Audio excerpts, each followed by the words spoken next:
Hi, my name is Leah Boone with Monarch Ministries. Welcome to the channel. So, God keeps bringing up my divorce, and I think it's time to share about that. This is a topic that is highly controversial in the religious community, but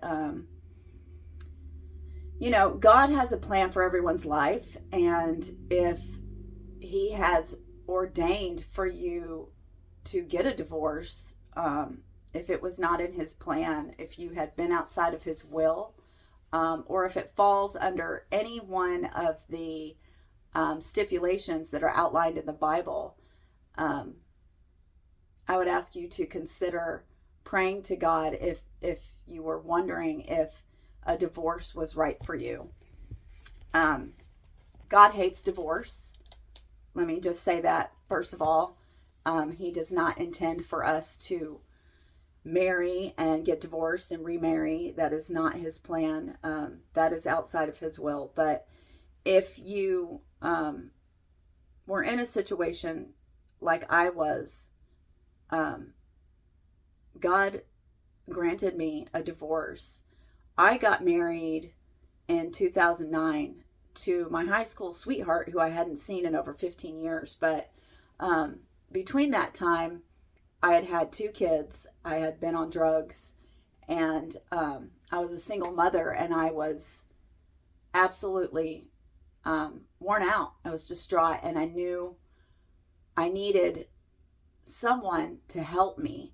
I needed another able body to help me raise my kids, because I felt like I couldn't do it alone.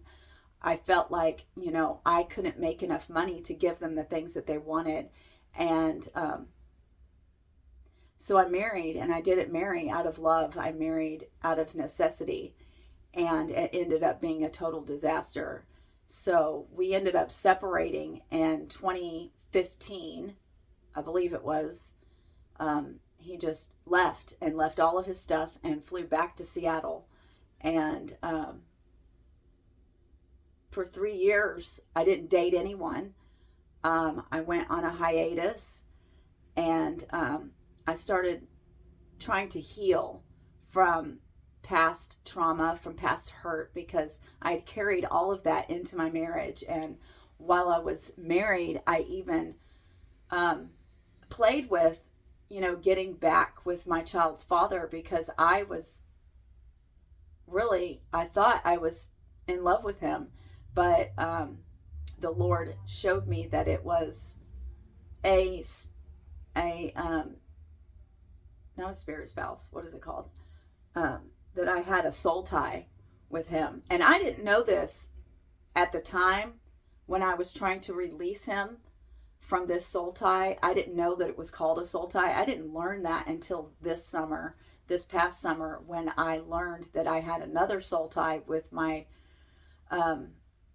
most recent long-term relationship, who I could not shake. I could not let go of that relationship, even though it was highly volatile and full of drugs and abuse and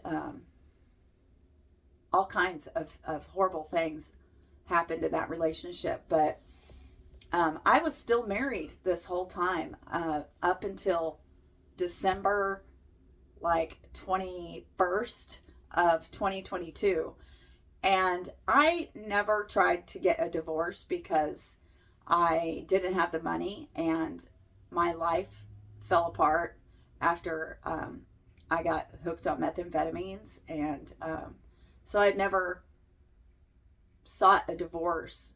I just didn't have the money for it. But the Lord had been showing me, after He helped me break this soul tie with my ex, that He had someone else in place for me, that He had chosen for me, and that I needed to go ahead and apply for this divorce. And this really scared me. Like, I didn't have the money to do it, but the Lord was showing me that I could do do the divorce myself. I could just go to the courthouse. And I was so nervous. I had so much anxiety about this. I was so nervous. And I even tried to go one day, and I drove around the courthouse like 3 times, couldn't find a parking space. And so I just went back to work. And then about, I don't know, about a month later or so, the timeline is kind of skewed because it was kind of foggy. A lot of stuff going on in the last, I don't know, my whole life. But the Lord was showing me that I needed to get off work early one day. And he showed me that I needed to leave work at 2:30. And I was like, well, why do I need to leave work at 2:30? And after a little while, I thought about it, and I was like, oh, well, that'll give me time to go to the courthouse. And so I went to the courthouse, and I was like, oh my gosh, I was so nervous. And I went and drove around the courthouse, and lo and behold, there was a parking space right in front of the walkway where you walk up to the door. And I got to park there. And it was really funny because I had been to the car wash a couple weeks before that. And I had all these leftover quarters, and I put them in my car, and I just looked at them for a minute, and I was like, why do I need all these quarters? I mean, what am I going to use all these quarters for? But I just knew in that moment that the quarters were for something. Well, when I pulled up and parked in this parking space, I needed quarters to park. And not only that, I went in the courthouse. I walked right up to the window, and the lady was so helpful. I didn't have everything correct, but she was like, okay, you need this and this and this. Just go upstairs to the law library, and they will give you what you need. Just make copies. You need this many copies of this many copies of that. And so I did, and I got to use the quarters for that also, because you had to use quarters to use their copy machine. And I had just the exact amount of quarters, you guys, to park and to do these copies. It was totally set up by the Lord. The whole thing went so smoothly, and she filed my papers, and that was that. And then I waited, the 60-day waiting period, and I went back to the courthouse, and I finally get to talk to the judge, and the judge is like, okay, you need this, and this paper to get it finalized. Well, I was trying to file a file by posting, a divorce by posting, where you just post something at the courthouse for 7 days, and then if they don't answer or they don't do anything, then you get your divorce. Well, you have to have something. But she was like, you haven't filled out this form. You didn't write anything on any of these questions. Like, where did you look for him at? Did you look for him at all? And I was like, well, no, I didn't know where to look for him. She's like, go to whitepages.com, because I couldn't find him.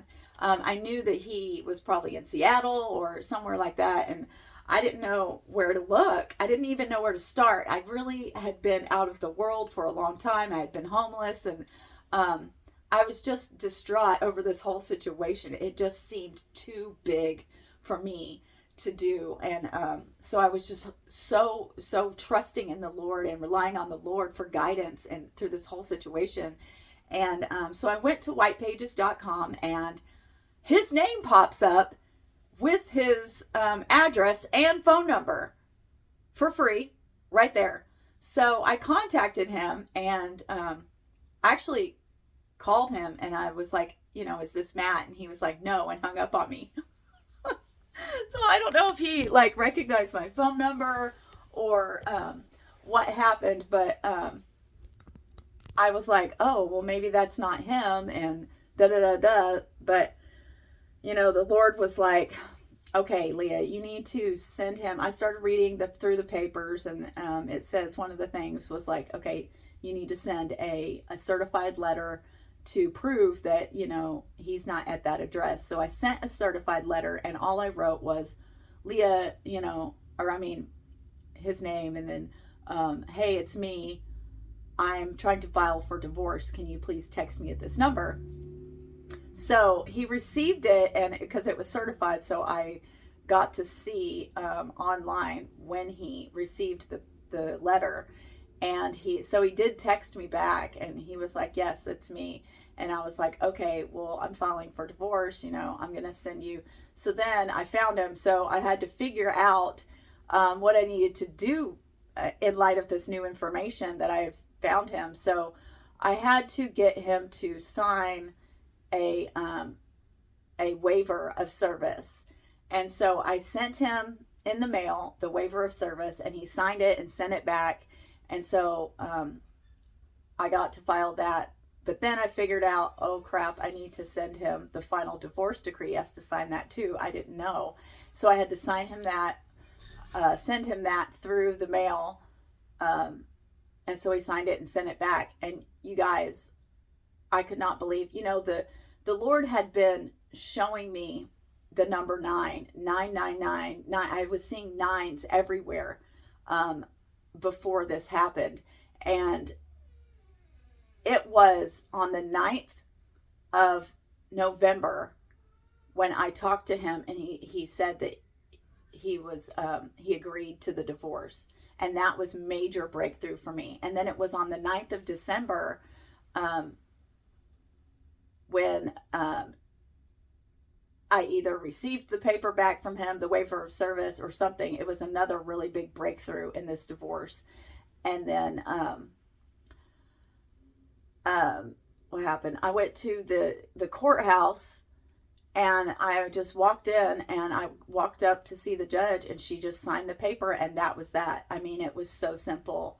I cannot tell you, it was the easiest thing. Not only that, but I got to file a waiver for the cost of the entire divorce was free because I was considered homeless. I've been considered homeless for a while. I don't really have a place. I'm staying with my daughter right now, but it's just temporary, and I'm pretty sure I'm fixing to move. The Lord's moving me again. So I've been kind of a vagabond, not really having a place of my own, and it's really uncomfortable when you don't have a place of your own, and you haven't had a place to rest your head in a long time. And so this whole thing was like orchestrated by the Lord. I mean, it went so smoothly. I didn't have to pay for it. And I cannot tell you the relief that it brought me in my life. And I knew it was ordained by the Lord because it went so smoothly. And when things are divinely ordained by the Lord, you know, because it just all just lines up, like it just goes perfectly when it does happen. So I just wanted to share that testimony with you, and let you know that it's not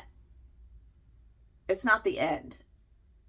Divorce is not the end, and God will forgive you if you have gotten a divorce, and to not give up hope, because he has somebody for everybody.